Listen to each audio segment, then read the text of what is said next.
Welcome everyone. Today in Rich and Spiritual presents Why Some Succeed While Others Fail by Harry A. Lewis. Success and failure. Young man, two ways are open before you in life. One points to degradation and want, the other, to usefulness and wealth.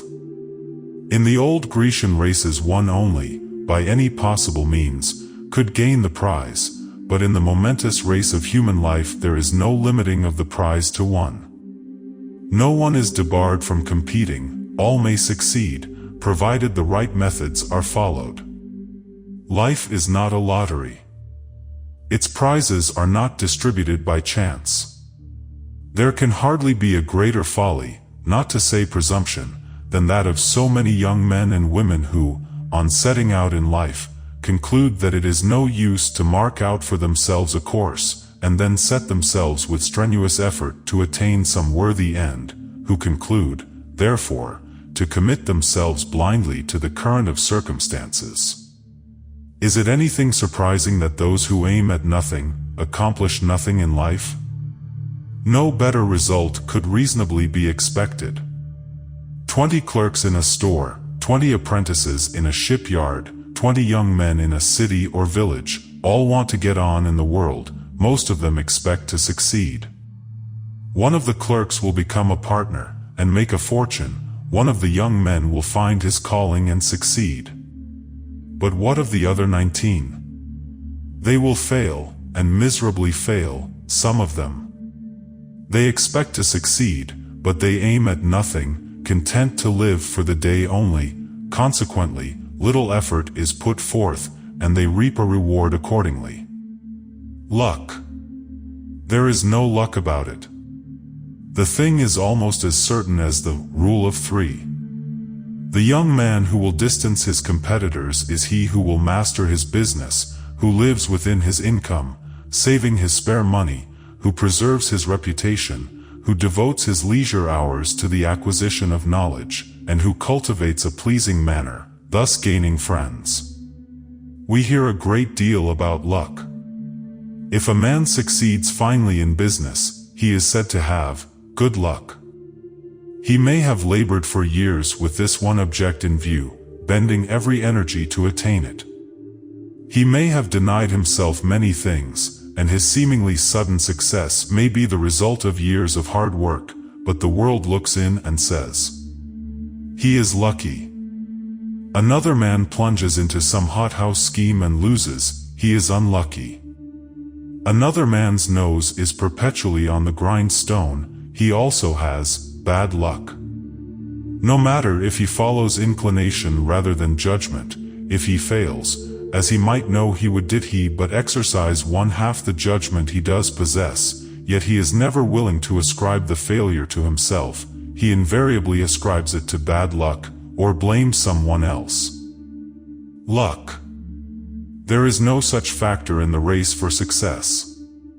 Rufus Choate once said, "There is little in the theory of luck which will bring man success, but work, guided by thought, will remove mountains or tunnel them." Carlyle said, "Man, know thy work, then do it." How often do we see the sign, "Gentlemen will not, others must not loaf in this room." True, gentlemen never loaf, but labor. Fireflies shine only in motion. It is only the active who will be singled out to hold responsible positions. The fact that their ability is manifest is no sign that they are lucky.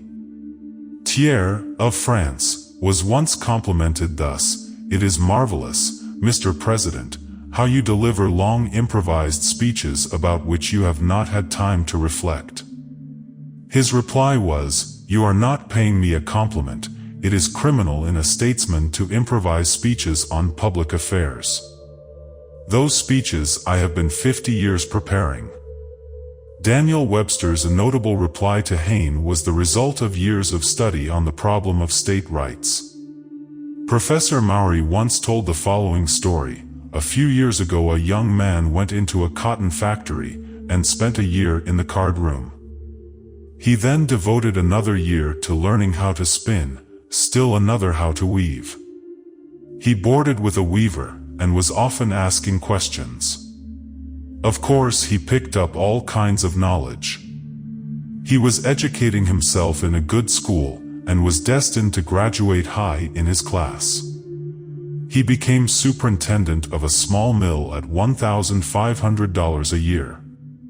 One of the large mills in Fall River was running behindhand. Instead of making money, the corporation was losing. They needed a first-class man to manage the mill, and applied to a gentleman in Boston well acquainted with the leading men engaged in the manufacture of cotton. He told them he knew of a young man who would suit them, but they would have to pay him a large salary. "What salary will he require?" "I cannot tell, but I think you will have to pay him $6,000 a year." "That is a large sum, we have never paid so much." "No, probably not, and you have never had a competent man. The condition of your mill and the story you have told me today show the result.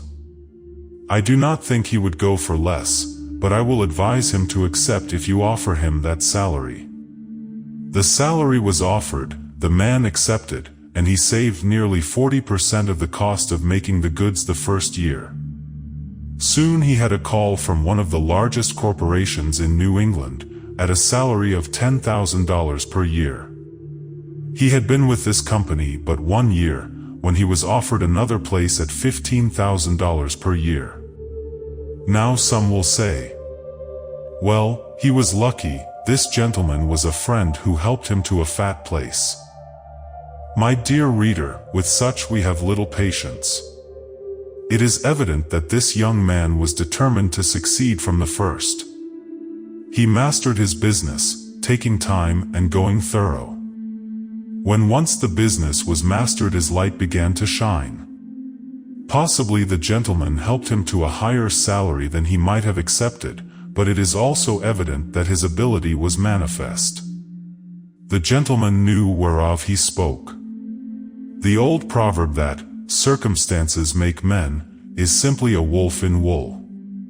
Whether a man is conditioned high or low, in the city or on the farm, if he will, he will. They can who think they can. Wishes fail but wills prevail. Labor is luck. It is better to make our descendants proud of us than to be proud of our ancestry. There is hardly a conceivable obstacle to success that some of our successful men have not overcome. What man has done, man can do. Strong men have wills, weak ones, wishes. In the contest, wills prevail. Some writers would make men sticks carried whither the tide takes them. We have seen that biography vetoes this theory. Will make circumstances instead of being ruled by them. Alexander Stevens, with a dwarf's body, did a giant's work. With a broken scythe in the race, he overmatched those with fine mowing machines. Willpower, directed by a mind that was often replenished, accomplished the desired result. Anyone can drift. It takes pluck to stem an unfavorable current. A man fails and lays it to circumstances. The fact too frequently is that he swallowed luxuries beyond his means. A gentleman asked a child who made him. The answer was, "God made me so long, measuring the length of a baby, and I growed the rest." The mistake of the little deist in leaving out the God of his growth illustrates a conviction: we are what we make ourselves. Garfield once said, "If the power to do hard work is not talent, it is the best possible substitute for it." Things don't turn up in this world until someone turns them up. A pound of pluck is worth a ton of luck. Luck is a false light, you may follow it to ruin, but never to success. If a man has ability which is reinforced by energy, the fact is manifest, and he will not lack opportunities. The fortunes of mankind depend so much upon themselves, that it is entirely legitimate to inquire by what means each may make or mar his own happiness, may achieve success, or bring upon himself the sufferings of failure. concentration of effort. The man who has no occupation is in a sad plight. The man who lacks concentration of effort is worse off. In a recent test of the power of steel plates, designed for ship armor, 1,000 cannon were fired at once against it, but without avail. A large cannon was then brought out. This cannon used but 1/10 as much powder as did the combined force of the others, yet, it was found, when the smoke had cleared away, that the ball had pierced the plate. 10 times the powder needed availed not, because the law of concentration was disregarded.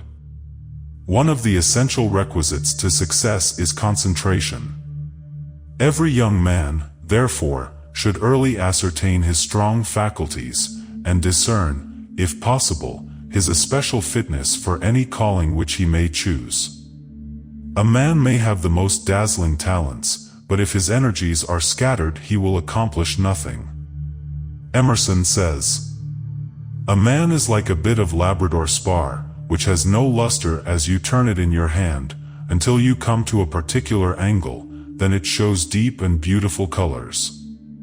There is no adaptation or universal applicability in man. Dryden has said, "What the child admired, the youth endeavored, and the man acquired." Is it not so? Do we not find Michelangelo neglecting school to copy drawings? Henry Clay learning pieces to recite in the barn or cornfield?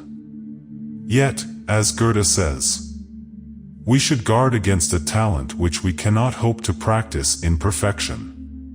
Improve it as we may, we shall always, in the end, when the merit of the master has become apparent to us, painfully lament the loss of time and strength devoted to such botching. The man who would know one thing well, must have the courage to be ignorant of 1,000 other things, no matter how attractive they may be, or how desirable it may seem to try them. Phineas Taylor Barnum, the veteran showman, who has lost several fortunes but risen above all, paid every dollar of his indebtedness, and is today a millionaire, says in his lecture on The Art of Money Getting, "Be a whole man in whatever you undertake."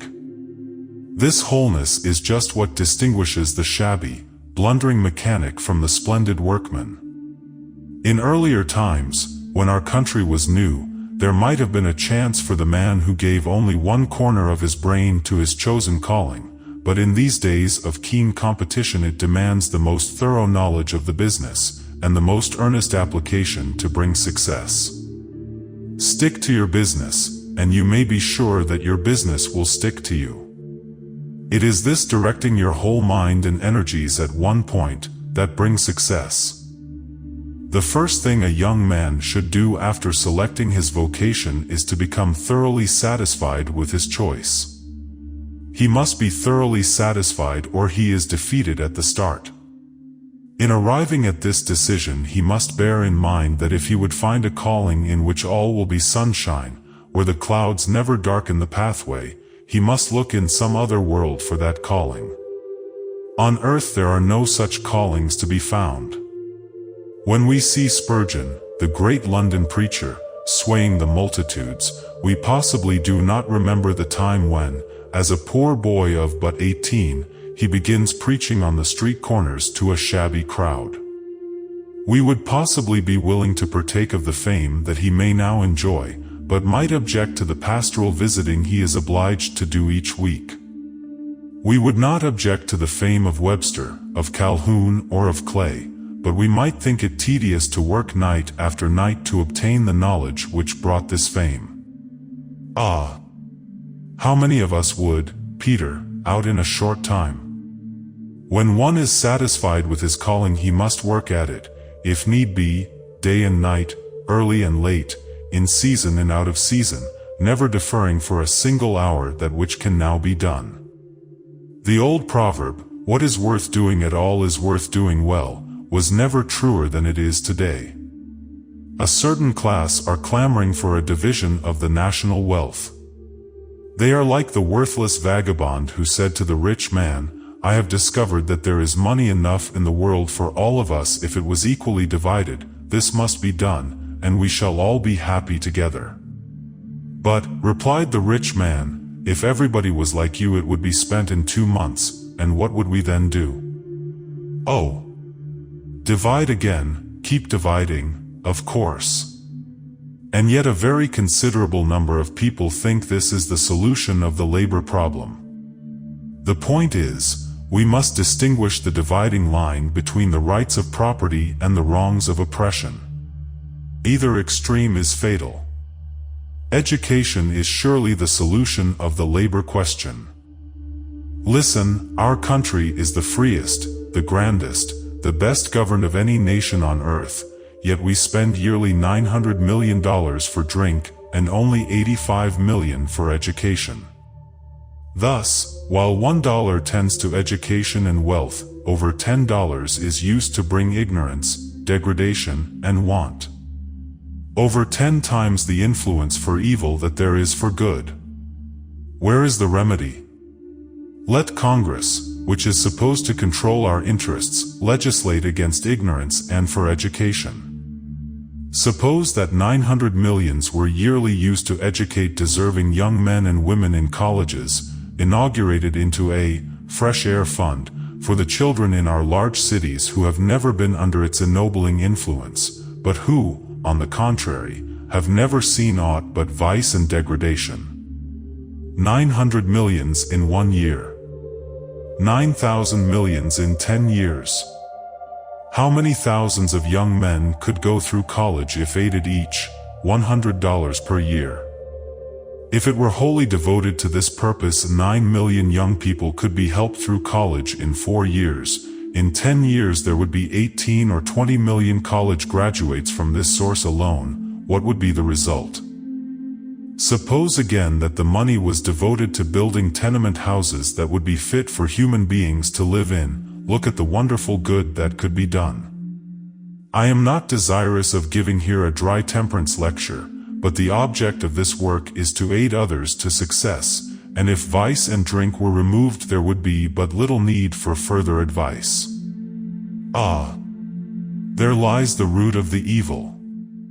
Strike the root, pull it up and trample it underfoot until it is dead. Never allow it to take root again, and you can reasonably expect to be at least fairly successful. This chapter is on concentration of effort. Possibly some will imagine that we have wandered, not at all, as we see it. The abolition of these vices tends toward concentration. Bad habits, of no matter what nature, lead to failure and tend to draw the attention from one's calling. Then let the young man who would succeed join his heart, his sympathies, his desires, with the right. Let him live a consistent life, let him lead a strictly temperate life, let him give his whole influence to temperance, resting assured that, if he puts his purposes into action, that he will succeed in more ways than one. Self-reliance. Of all the elements of success, none is more essential than self-reliance, determination to be one's own helper, and not to look to others for support. God never intended that strong independent beings should be reared by clinging to others, like the ivy to the oak, for support. God helps those who help themselves, and how true we find this quaint old saying to be. Every youth should feel that his future happiness in life must necessarily depend upon himself, the exercise of his own energies, rather than the patronage of others. A man is in a great degree the arbiter of his own fortune. We are born with powers and faculties capable of almost anything, but it is the exercise of these powers and faculties that gives us ability and skill in anything. The greatest curse that can befall a young man is to lean, while his character is forming, upon others for support. James Abram Garfield, himself one of the greatest examples of the possibilities in our glorious republic, once said, "The man who dares not follow his own independent judgment, but runs perpetually to others for advice, becomes at last a moral weakling, and an intellectual dwarf. Such a man has not self within him, but goes as a supplicant to others, and entreats, one after another, to lend them theirs. He is, in fact, a mere element of a human being, and is carried about the world an insignificant cipher, unless he by chance fastens himself to some other floating elements, with which he may form a species of corporation resembling a man. The best capital with which a young man can start in life, 9 times out of 10, is robust health, good morals, fair ability, and an iron will, strengthened by a disposition to work at some honest vocation. We have seen in the preceding pages that a vast majority of our great men started life with these qualifications and none other. The greatest heroes in battle, the greatest orators, ancient or modern, were sons of obscure parents. The greatest fortunes ever accumulated on earth were the fruit of great exertion. From Croesus down to Astor the story is the same. The oak that stands alone to contend with the tempest's blast only takes deeper root and stands the firmer for ensuing conflicts, while the forest tree, when the woodman's axe has spoiled its surroundings, sways and bends and trembles, and perchance is uprooted. So is it with man. Those who are trained to self-reliance are ready to go out and contend in the sternest battles of life, while those who have always leaned for support upon those around them are never prepared to breast the storms of life that arise. How many young men falter and faint for what they imagine is necessary capital for a start? A few thousands or even hundreds, in his purse, he fancies to be about the only thing needful to secure his fortune. How absurd is this, let the young man know now, that he is unworthy of success so long as he harbors such ideas. No man can gain true success, no matter how situated, unless he depends upon no one but himself. Remember that. Does not history bear us out in this? We remember the adage, few boys who are born with a silver spoon in their mouth ever achieve greatness. By this we would not argue that wealth is necessarily derogatory to the success of youth. To the contrary, we believe it can be a great help in certain cases and conditions, but we have long since discarded the idea that early wealth is a preeminent factor in success. If we should give our unbiased opinion, we should say that, to a vast majority of cases, it is a preeminent factor of failure. Give a youth wealth, and you only too often destroy all self-reliance which he may possess. Let that young man rejoice, rather, whom God hath given health and a faculty to exercise his faculties. The best kind of success is not that which comes by accident, for as it came by chance it will go by chance. The wisest charity, in a vast majority of cases, is helping people to help themselves. Necessity is very often the motive power which sets in motion the sluggish energies. We thus readily see that poverty can be an absolute blessing to youth. A man's true position in the world is that which he himself attains. How detestable to us is the Briton's reverence of pedigree. Americans reverence achievement, and yet we are tending towards the opposite. Witness society, as it bows with smile and honor to the $8 clerk, while frowning on the $18 laborer. This is wrong. Work is work, and all work is honorable. It is not only wrong, but disgraceful. It is better to make our ancestry proud of us than to be proud of our ancestors.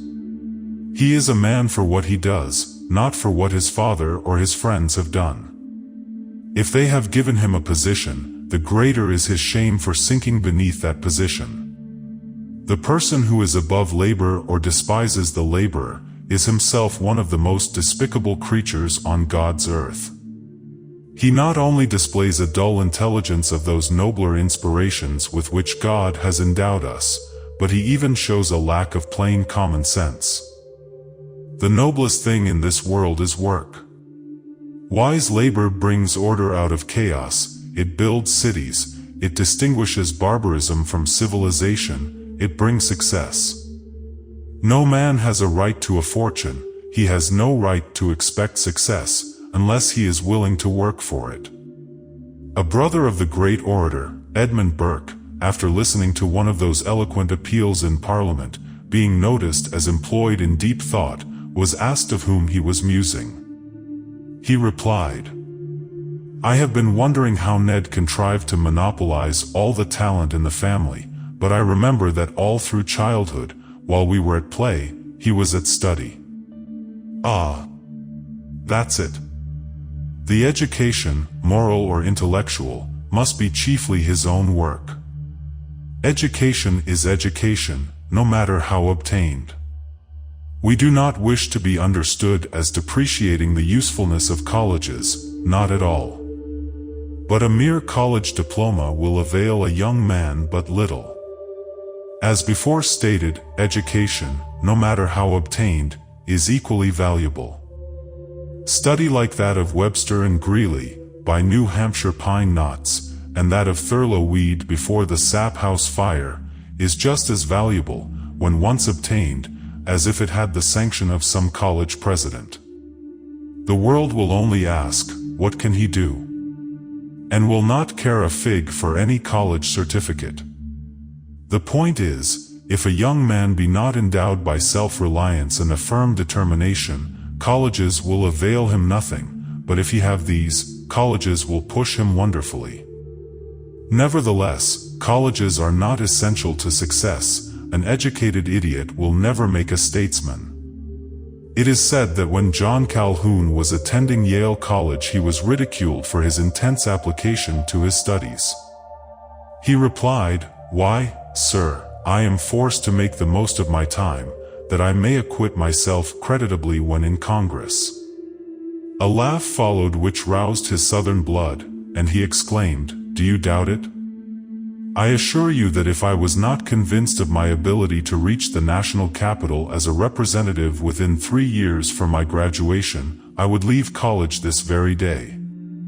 While there are some things in this speech that were possibly unbecoming, yet the principle of self-reliance, this faith in himself, this high aim in life, was undoubtedly the marked characteristic which brought to Calhoun his splendid success.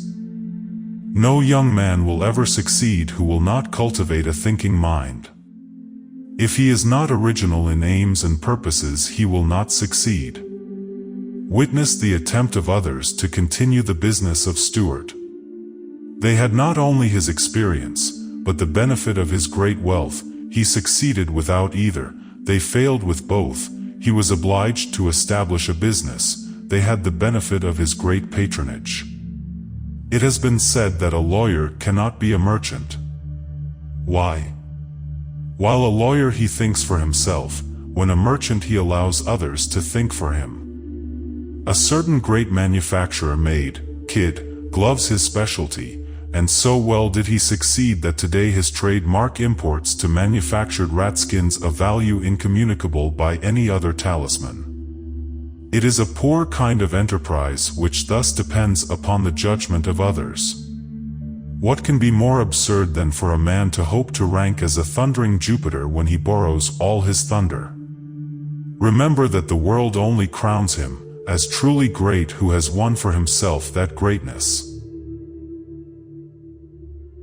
Economy of time. Full many a gem, of purest ray serene, the dark unfathomed caves of ocean bear, full many a flower is born to blush unseen, and waste its sweetness on the desert air. How many young men for whom nature has done so much, blush unseen, and waste their ability? Franklin said, "Dost thou love life? Then do not squander time, for that is the stuff life is made of." We have seen how Franklin used his time. Born the son of a soap boiler, lived to become one of our most noted philosophers, died worth thousands. Advice from such men carries conviction, for we cannot but feel that our chances are fully equal to what theirs were. Gladstone, England's most noted premier, once said, "Believe me when I tell you that thrift of time will repay you in after life with usury, but the waste of it will make you dwindle away until you fairly sink out of existence, unknown, unmourned." Thurlow-Weed was so poor in boyhood that he was of necessity glad to use pieces of carpet to cover his all but freezing feet. Thus shod he walked 2 miles to borrow a history of the French Revolution, which he mastered stretched prone before the sap fire, while watching the kettles of sap transform to maple sugar. Thus was it that he laid the foundation of his education, which in after years enabled him to sway such mighty power at Albany, known as the Kingmaker. Elihu Burritt, a child of poverty, the son of a poor farmer, the youngest of 10 children. He was apprenticed at 18 to a blacksmith.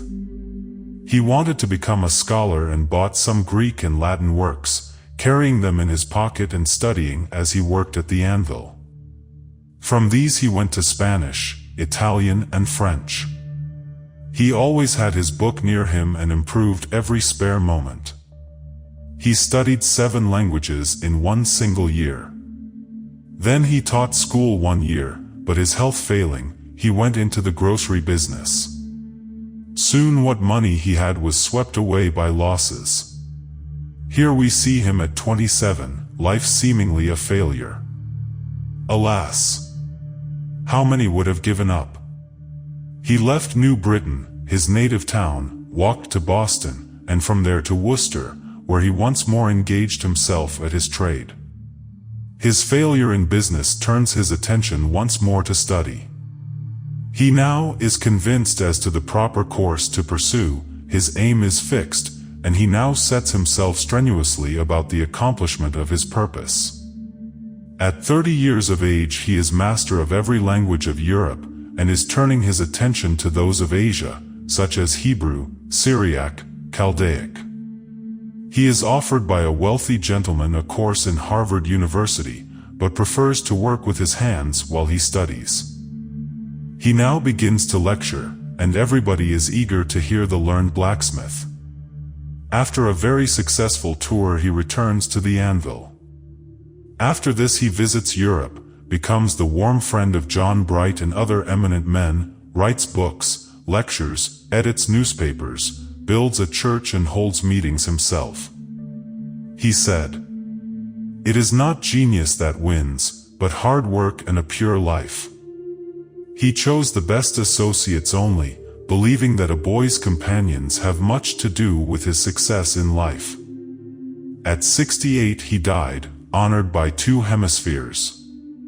If our readers want further proof as to the result of improving spare moments, let them study the lives of such men as Douglas, Lincoln, Grant, Garfield, Blaine, Cleveland, and others too numerous to mention, and they will find that they were reared in the lower walks of life, but by using every available minute they have been enabled to rise to influence and usefulness. By this means they have worked the very odds and ends of time into results of the greatest value. An hour every day, for 10 years, will transform anyone of ordinary ability from ignorance to learning. Think of it. 1 hour could be easily improved each evening, counting 300 weekdays to a year. In 10 years you have spent 3,000 golden hours. If directed toward some specific end, think what it would accomplish. Then there are the Sundays devoted to religious knowledge. One of the first things to be learned by him who would succeed is economy of time. Lost wealth can be replaced by industry, lost health by hygiene, but lost time is gone forever. The most frequent excuse one hears is, "I have no time." They cheat themselves with the delusion that they would like to do this or that, but cannot as they have no leisure. Dear reader, did you ever think that the more a person has to do, the more they feel they can do? Look at the men in our own community who have done the most for mankind. Are they the wealthy, whose only duty seems to be to kill time? No. Almost universally they are the overworked class who seem already burdened with cares. These are the men who find time to preside at public meetings, and to serve on committees. It is easier for an overworked man to do a little more than for a lazy one to get up steam. A light stroke will keep a hoop in motion, but it takes a smart blow to start it. The busy man succeeds, while others are yawning and stretching, getting their eyes open. He will see the opportunity and improve it. Complain not that you have no leisure. Rather be thankful that you are not cursed with it. Yes, curse it is 9 times out of 10. Think of the young man going to some vile place of amusement to kill time, then think of that young man utilizing that hour every night in the acquisition of knowledge which will fit him for life's journey. Think also of the money he will save. Leisure is too often like a two-edged sword, it cuts both ways. Causes of failure. Horace Greeley has truly said, "If any man fancies that there is some easier way of gaining $1 than by squarely earning it, he has lost the clue to his way through this mortal labyrinth, and must henceforth wander as chance may dictate." Look about you, how many there are who are determined to share all the good things of this world without exchanging an equivalent. They go into business, but are not content to wait patiently, adding $1 to another, and thus rendering to mankind an equivalent for this wealth for which they are asking. This excessive haste to become rich is one of the most frequent causes of failure.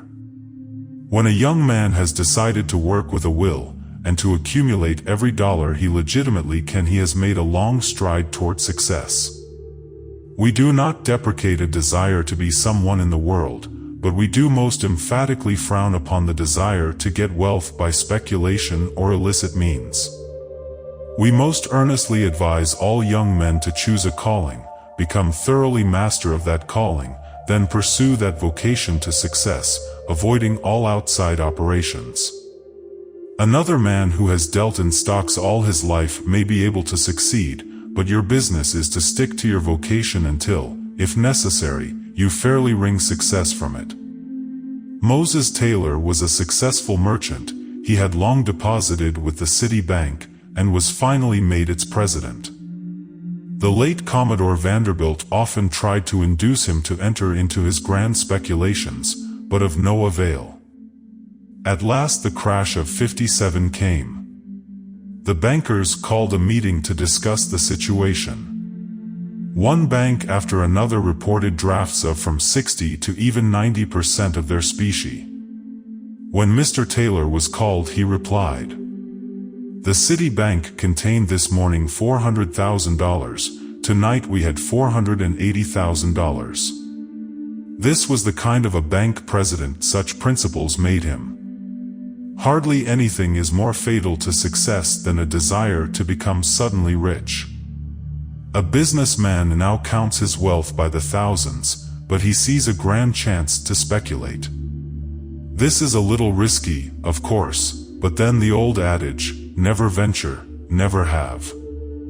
I admit I may lose, but then all men are subject to loss in any business, but I am reasonably sure of gaining an immense amount.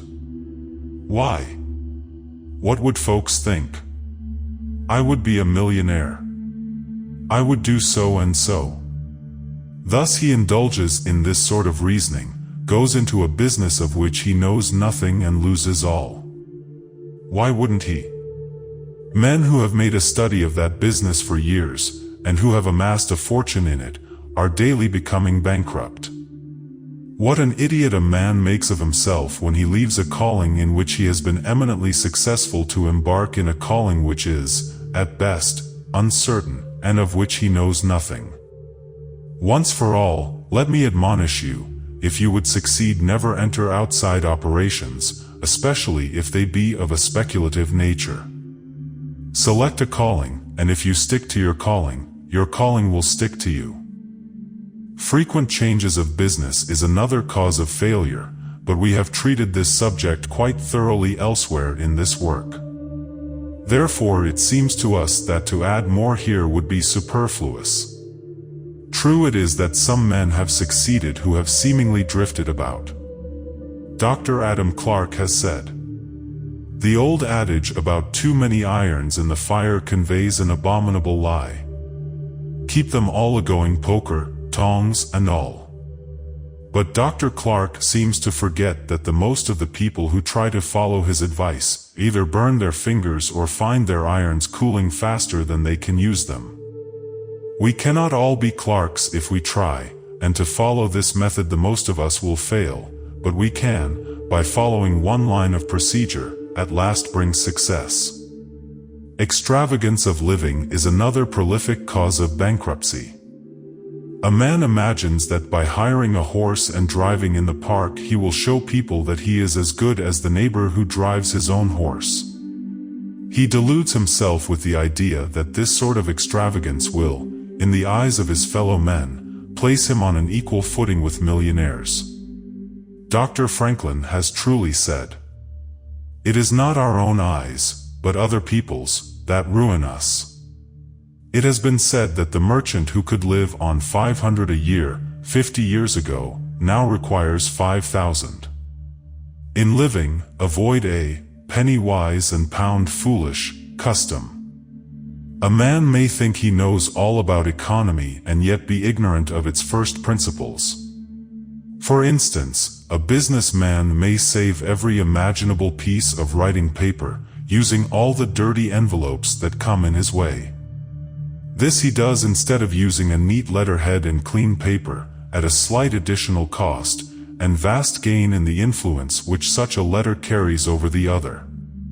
Some years ago a man stopped at a farmhouse overnight.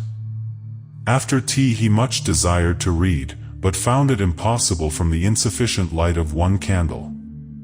Seeing his dilemma, the hostess said, "It is rather difficult to read here evenings, the proverb says. You must have a ship at sea in order to be able to burn 2 candles at once." She would as soon have thought of throwing a $5 bill into the fire as of setting the example of burning 2 candles at once. This woman saved, perhaps, $5 or $6 a year, but the information she thus denied her children would, of course, outweigh a ton of candles. But this is not the worst of it. The businessman, by such costly stinginess, consoles himself that he is saving. As he has saved a few dollars in letter paper, he feels justified in expending 10 times that amount for some extravagance. The man thinks he is a saving man. The woman is a saving woman, she knows she is a saving woman. She has saved $5 or $6 this year in candles, and so feels justified in buying some needless finery, which could gratify nothing but the eye. She is sure she understands economy, yet she starves the mind to clothe the body in finery. She is something like the man who could not afford to buy more than a penny herring for his dinner, yet hired a coach and 4 to take it home. Saving by retail and wasting by wholesale. Nowadays we use kerosene and thus our light is both good and cheap, but the principle remains. Wear the old clothes until you can pay for more, never wear clothes for which you owe anyone. Live on plainer food if need be. Greeley said, "If I had but 50 cents a week to live on, I'd buy a peck of corn and parch it before I'd owe any man $1. The young man who follows this principle will never be obliged to live on parched corn. How few people keep an itemized account of their expenses. Spendthrifts never like to keep accounts. Buy a book, post in it every night your daily expenditures in the columns, one headed, necessaries, the other, luxuries, and you will find that the latter column will be at least double the former. Indeed, in some cases it will exceed it 10 times over. It is not the purchase of the necessaries of life that ruin people, but the most foolish expenditures which we imagine necessary to our comfort. Necessary to our comfort, ah! What a mistake is that, as many a man will testify who is perpetually dunned by uneasy creditors. It is the sheerest kind of nonsense, this living on credit.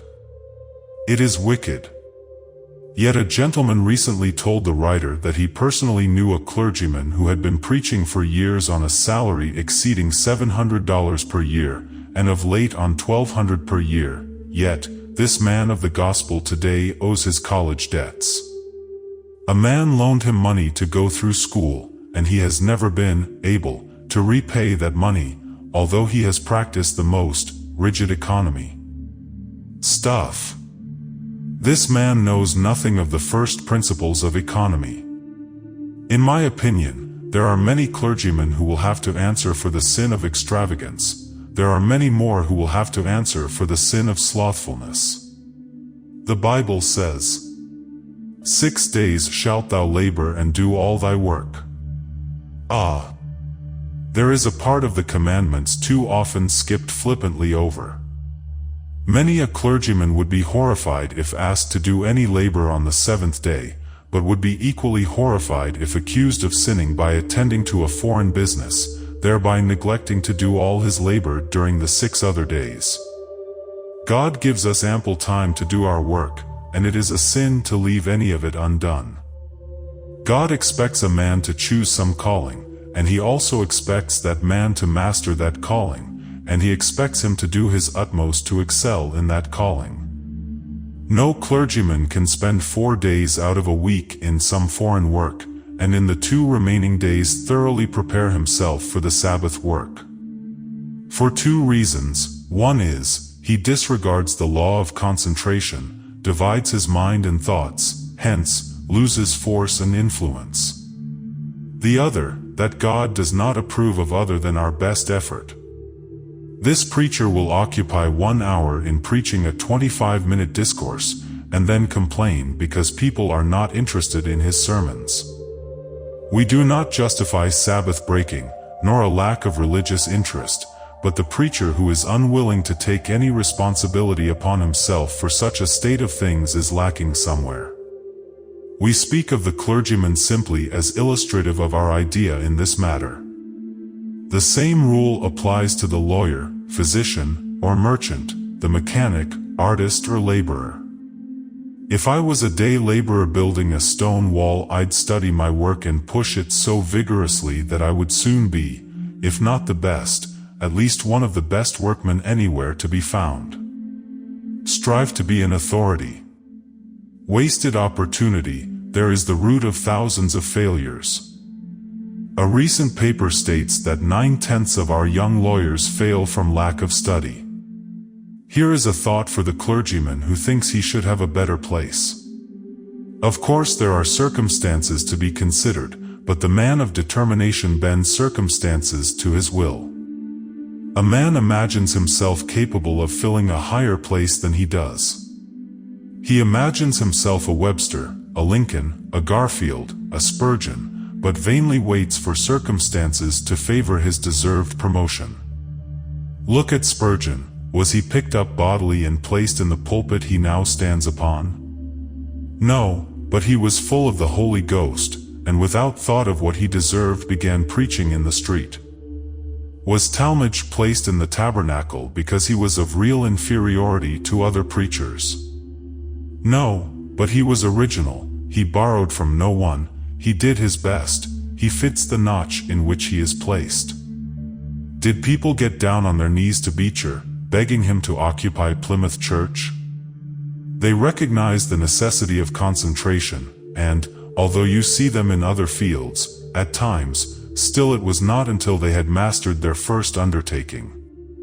Elihu Burritt mastered over 40 different languages by taking one at a time. The writer, in early youth, learned a lesson which has ever been of inestimable benefit to him. The next lessons would begin fractions, something we never had taken. We began to glance through that part of the book, and soon became thoroughly convinced that we should never be able to master their intricacies, at once becoming despondent. Coming home at night, he spoke of his discouragement, when his father set to work explaining the first principles. Thus, step by step, the stubborn principles were mastered, and today, if there is any part of arithmetic in which he excels, it is in fractions. Never cross bridges until you come to them. A man should plan ahead, but he should be hopeful, not confident, should never borrow trouble, and must avoid all extremes. Another cause of failure is the habit of endorsing without security. No one should ever endorse any man's paper without security or an equivalent. I hold that no man has a right to ask you to endorse his paper unless he can either endorse for you or give good security. Of course, there are cases where a brother, who is young and cannot give security, can be helped into business, but his habits must be his security, and his duty is to have made his previous life a guarantee of his ability to safely conduct the business. But even in such cases, a man's first duty is to his family, and he should never endorse, even a brother's paper, to a greater amount than he feels that he could reasonably lose. A man may be doing a thriving manufacturing business. Another man comes to him and says, "You are aware that I am worth $20,000, and don't owe a dollar. My money is all locked up at present in my business, which you are also aware is today in a flourishing condition. Now, if I had $5,000 today, I could purchase a lot of goods and double my money in a few months. Will you endorse my note for that amount?" You reflect that he is worth $20,000, and, therefore, you incur no risk by endorsing his note. Of course, he is a neighbor, you want to accommodate him, and you give him your name without taking the precaution of being secured. Shortly after, he shows you the note, cancelled, and tells you, probably truly, that he made the profit expected by the operation. You reflect that you have done him a favor, and the thought makes you feel good. You do not reflect, possibly, that he might have failed for every dollar that he was worth, and you would have lost $5,000. You possibly forget that you have risked $5,000 without even the prospect of 1 cent in return. This is the worst kind of hazard. But let us see, by and by the same favor is again asked, and you again comply. You have fixed the impression in your mind that it is perfectly safe to endorse his notes without security. This man is getting money too easily. All he has to do is take the note to the bank, and as either you or he are considered good for it, he gets his cash. He gets the money, for the time being, without an effort. Now mark the result. He sees a chance for speculation outside of his business. A temporary investment of only $10,000 is required. It is sure to come back even before the note is due. He places the amount before you and you sign in a mechanical way. Being firmly convinced that your friend is perfectly responsible, you endorse his notes as a matter of course. But the speculation does not develop as soon as was expected. However, it is all right. All that is needed is another $10,000 note to take up the former one at the bank. Before this comes due, the speculation turns out a dead loss. This friend does not tell you that he has lost half his fortune. He does not even tell you that he has speculated at all. But he is now thoroughly excited. He sees men all around making money. We seldom hear of the losers. He looks for his money where he lost it. He gets you to endorse other notes at different times upon different pretenses, until suddenly you are aware that your friend has lost all his fortune, and all of yours. But you do not reflect that you have ruined him as well as he has ruined you. All this could have been avoided by your gentlemanly but business-like bearing on the start. If you had said, "You are my neighbor, and of course, if my name will be of use to you at the bank, you can have it. All I ask is security. I do not at all distrust you, or your plan, but I always give security when I ask such a favor, and I presume that you do." If you had simply asked security, he could not have gone beyond his tether, and, possibly, very likely would not have speculated at all. What the world demands is thinking men. Let justice rule in all business transactions. How many men would not waste another man's property, but would waste that which belongs to his family? Ah! We want more men who will recognize family demands for justice, as well as other people's demands, men who have the brains to comprehend that it is possible to cheat their own family as well as their neighbor. Another frequent cause of failure is a neglect of one's business. There are many causes for this. One thing is certain, a man will attend to his business in proportion to the amount of interest he has in that business. This applies to all vocations, either in the professions, business, or manual labor. If we see a man playing checkers day after day in some corner store, although the game itself may be no harm, still it is wrong for that man to waste valuable time. Then there are pool and billiards. How many young men have been ruined for life, and possibly eternally damned, just by beginning a downward course at the billiard room? There is a peculiar fascination in the game of pool or billiards which cannot be described. Of course it is only a game for the cigars, yes, that's it, one habit leads to another. The young man who smokes goes in and in one evening's fun, wins 15 or 20 cigars. He argues that he has got smoking material for 2 or 3 days or a week for nothing, but listen, he plays pool for 10 cents a game. If he beats, his opponent pays. If his opponent beats, he pays. Each game is distinct by itself, and has no bearing on any previous game. Now, if you play and win 2 out of 3 games right straight along, you are steadily losing. Every game you lose is 10 cents gone that you cannot possibly win back. If you play 25 games, and it won't take long for good players to do that in an evening, and you win 2 out of 3, you will then be out at least 80 cents. If you win 24 out of the 25, you would be out 10 cents. Don't you see that the percentage is against the player? You never heard of a man making anything playing pool or billiards unless he was in the business. You have personally seen many young men working by the day who admit that they have spent from $100 to $1,000 during the 3 to 5 years they had played. Now, why is it some succeed while others fail? There is one thing that nothing living ever naturally liked except a vile worm, and that is tobacco, yet, how many people there are who cultivate this unnatural habit. They are well aware that its use does harm. It is a harder job to learn it than to learn to like castor oil, yet they will persist in it until they learn to long for it. Young lads regret that they are not men, they would like to go to bed boys and wake up men.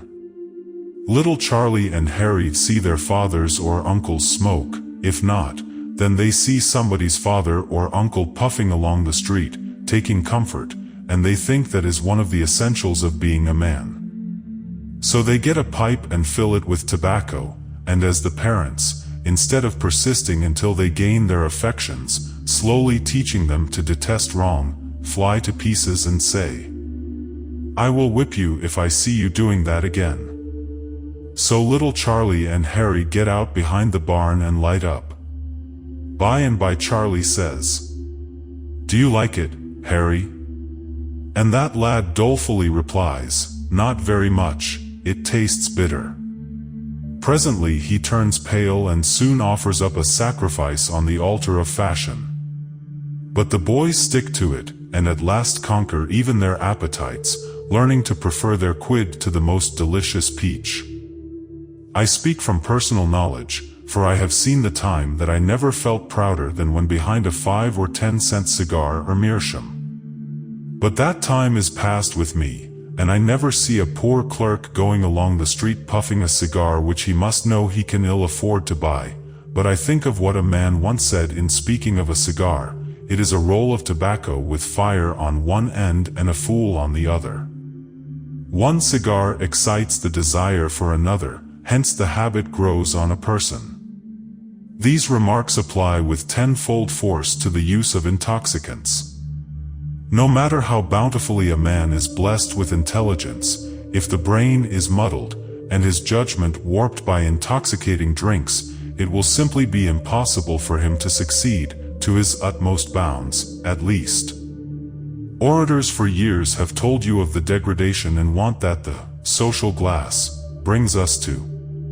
Stories innumerable have been told of husbands leaving all they loved in this world to satisfy these unnatural desires. One habit indulged leads to another. We have seen how even the innocent habit of smoking may have an influence in deciding a young man to take the next step. Once in the billiard room, it is not hard to see how the young can be led on to drink, first one thing, then another. We will say nothing of cards. Card playing, gambling, is only the natural result of these other evils, that is, they tend that way, they go with it and it goes with them. Where one is found you will often find the other. The coroner can tell you more about the results of bad habits than I can. To those who today may be so unfortunate as to be under the fascination of any habit, let me say that you can overcome that habit and learn to detest it too. Young man, you desire to be rich and succeed, but you disregard the fundamental principles of success, hence fail. Why wouldn't you? You might as well expect to build a fine house without a foundation. You desire to gain wealth, yet you spend 20 cents every day on one extravagance or another, which, with interest, would amount to over $19,000 at the end of 50 years. There is food for thought for you.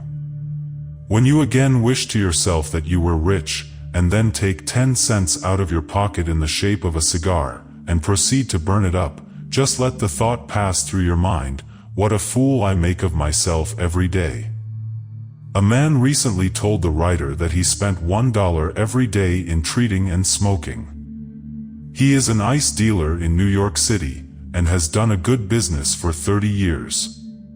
I cannot say how long he has been spending this dollar a day, but I do know that $1 earned each day, with interest, will make a man worth over $475,000 within 50 years. There is enough wasted by the average person within 25 years to make any family well off. The pennies are wasted in the desire to get the dollars. The dollars are not half so essential to success as the pennies. The old saying, "Honesty is the best policy," is surely true in more ways than one. There is more ways than one to succeed in this world. A man may succeed in national honor, and yet have little of this world's goods.